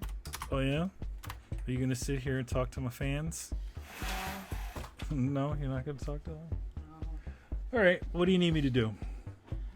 I want a sweet. You do want a sweet. All right. Not a sweet, but I want a snack. All right. Well, guys, I'm gonna stream myself. You gonna extreme? Yo, you gonna extreme? Yep. Do my own thing. Gotta do your thing. I want a thing. You want something to give you the power? Vinny, you gotta get out of there. I closed the thing. I'm actually starting to feel a little bit tired, so you know what I'm gonna do is I'm gonna get me some coffee. get some coffee. Coffee, good. So. Vinny, you're a Vinny. Yeah, what's the? Let me look at the Knuckles Chaotic. So I'll put on a song. There's a new Prim Hood cinema video. Oh.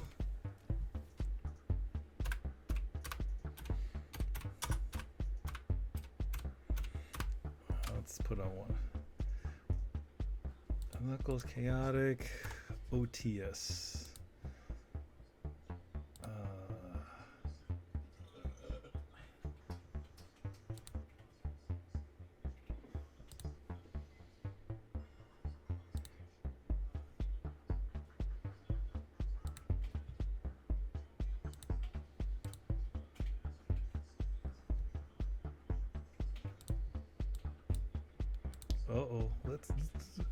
I'll fade this out.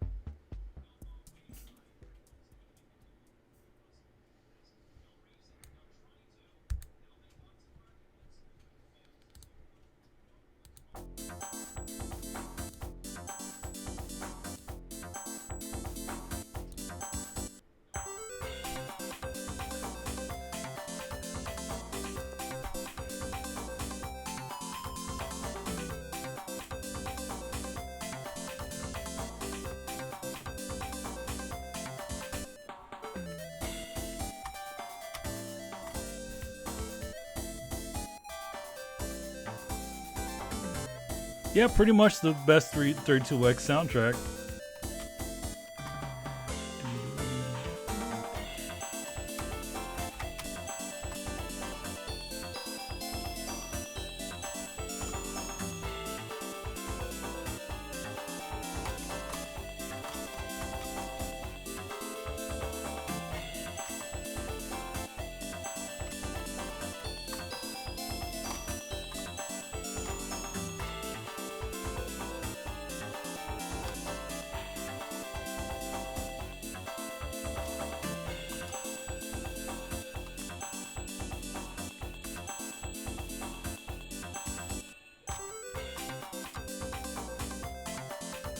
Wonder how long these things are.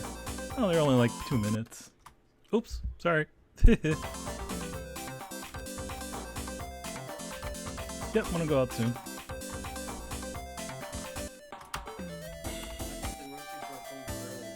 Oh, okay. I'll put the BRB. It's not Easter, is it? Huh? It's not Easter, right? Oh shit. No, is it? I don't know. I gotta think about that one.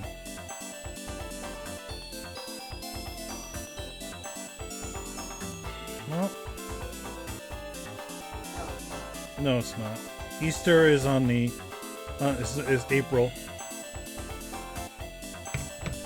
All right, guys, I'm gonna throw up a BRB. Enjoy the Knuckles chaotic music while I'm gone. Shouldn't take me too long.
My lousy drawing of Knuckles.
Sup? I am back.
One thing I thought was kind of cool about this soundtrack is that when you put the sound test on, you can actually see the,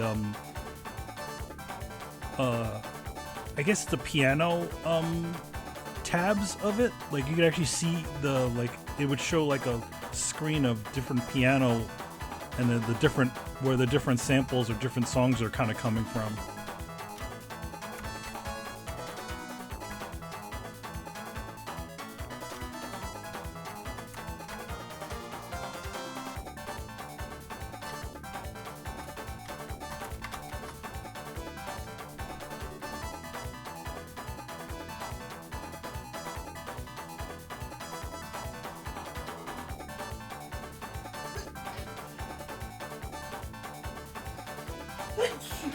That's you.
What else should I put on here?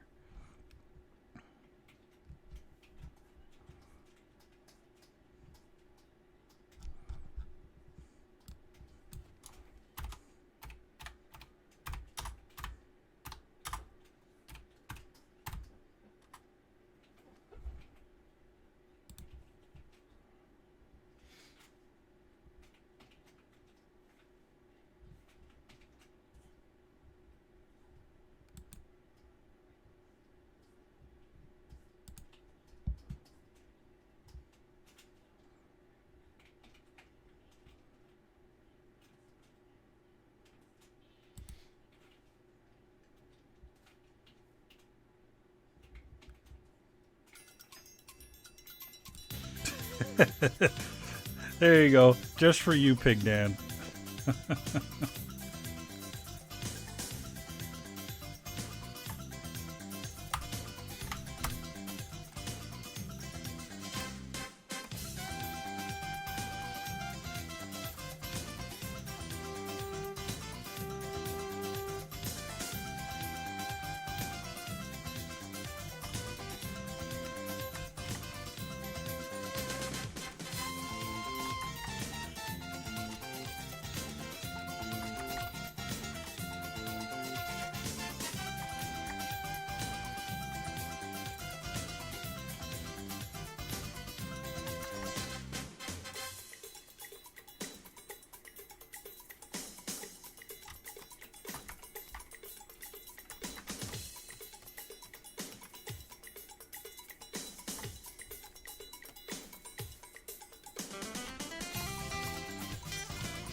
Yeah, this is right here is one of the ones that were the Japanese songs.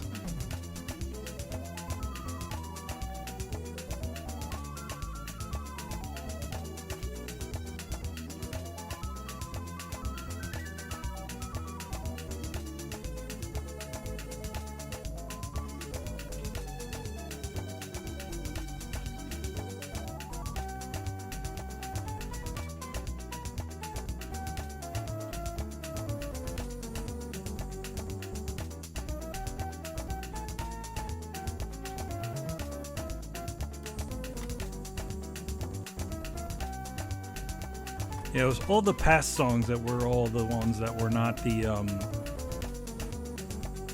that were the.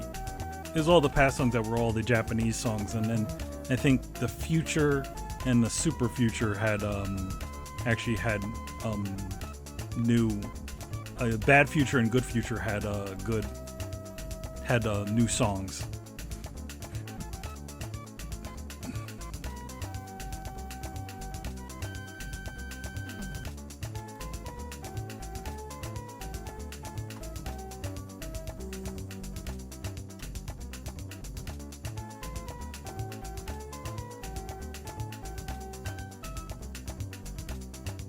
Oh, I just realized I messed up.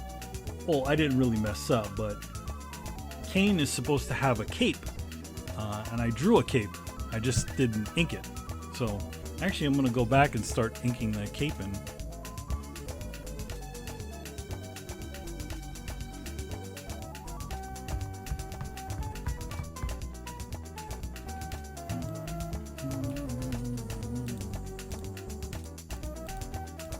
There you go.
I always wonder what it was like when you know they did the re-release of Sonic CD and the Japanese actually got to hear our soundtrack compared to as well as the Americans get to hear their soundtrack.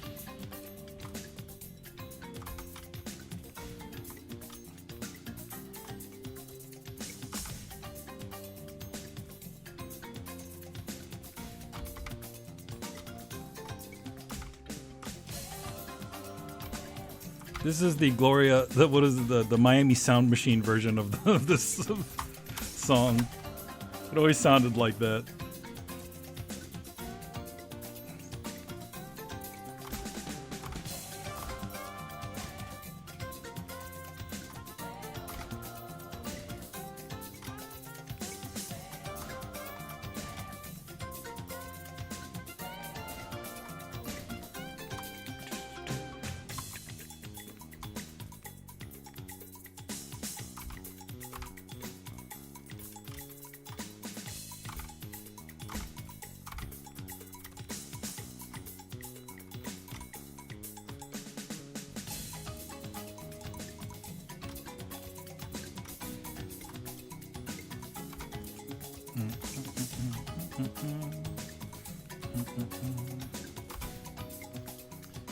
It's funny, like, you ever notice how, like,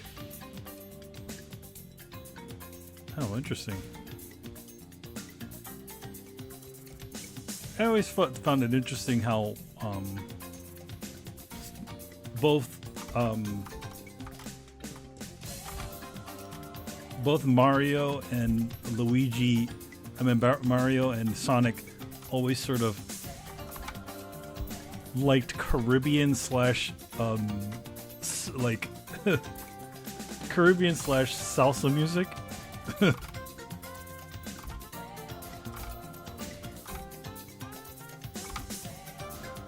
Oh, excuse me, the Latin music as their music for their characters.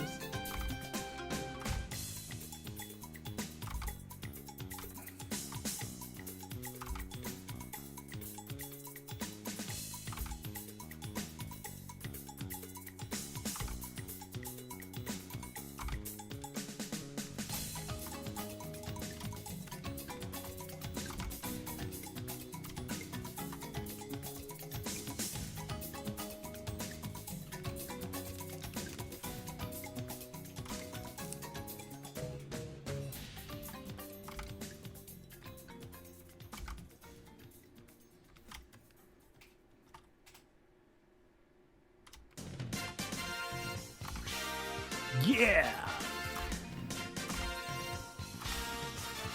It's probably the other song. They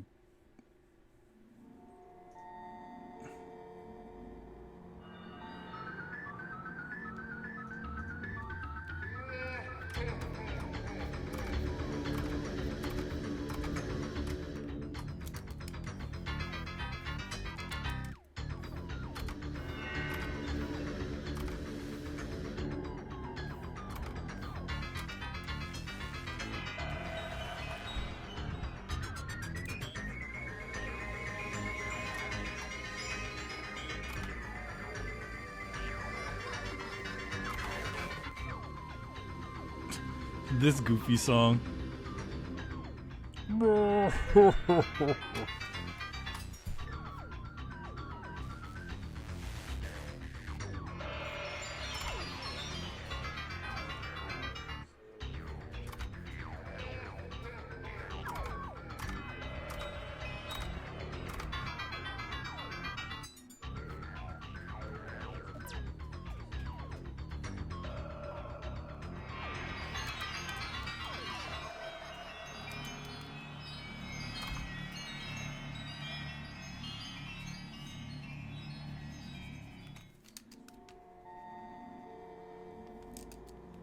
I'm surprised that they let this loop. Should have ended at that other part.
Really, another one.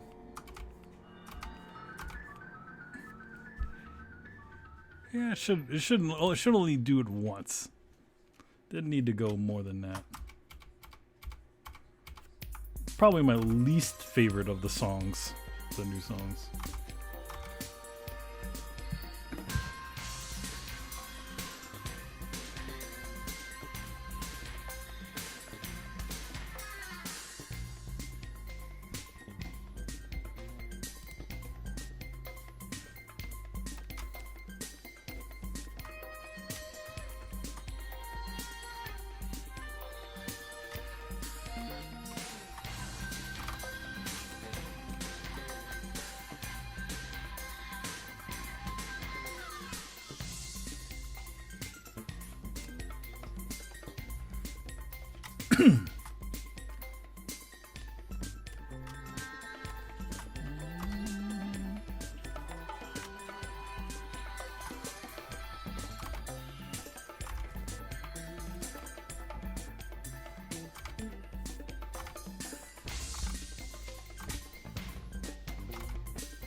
All right, back to the usual music. Just a little side quest into the Sonic universe. It's 8:17 right now, so I'm probably gonna be stopping pretty soon. Probably maybe around 9 o'clock, let's say. Give us a little bit of time, or 8:30 we'll probably do. So, still here, still kicking. Went out to get some stuff. Utterly failed. Good stuff.